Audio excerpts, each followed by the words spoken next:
मनोज वर्मा उर्फ मोनू निवासी फतेहपुर कमासिन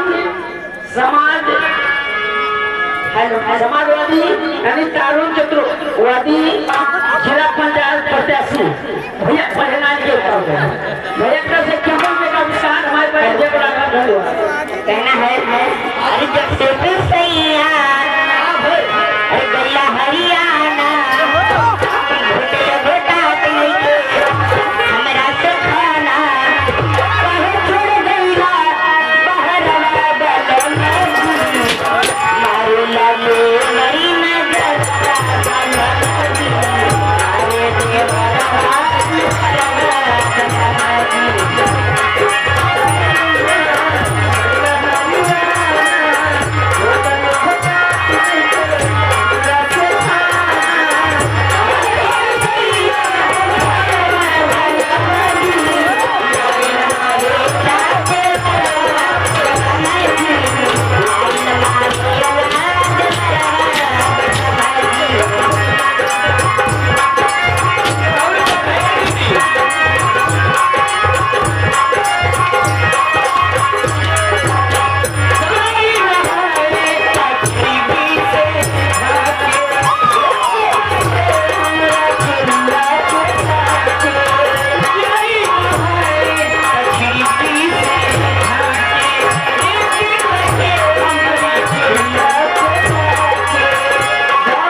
ठीक है लीजिए चलते भोजपुरी में एक सब्जी कहाँ गए बच्चे ये जान ले कि तो बहन और की वेशभूषा मारते देख के मन का कहता कहा जाना तू कि बिटिया लैला झुमका लैला गजरा हाय हाय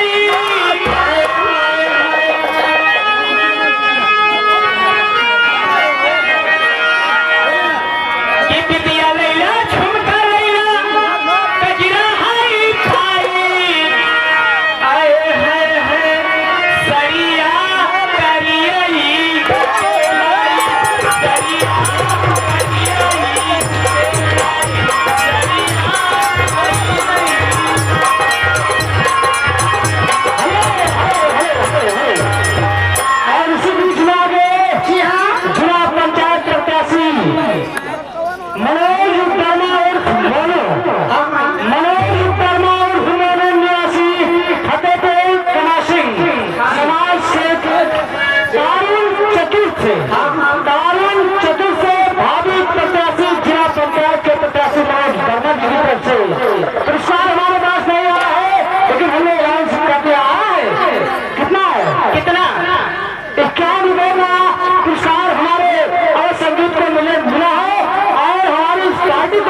अब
की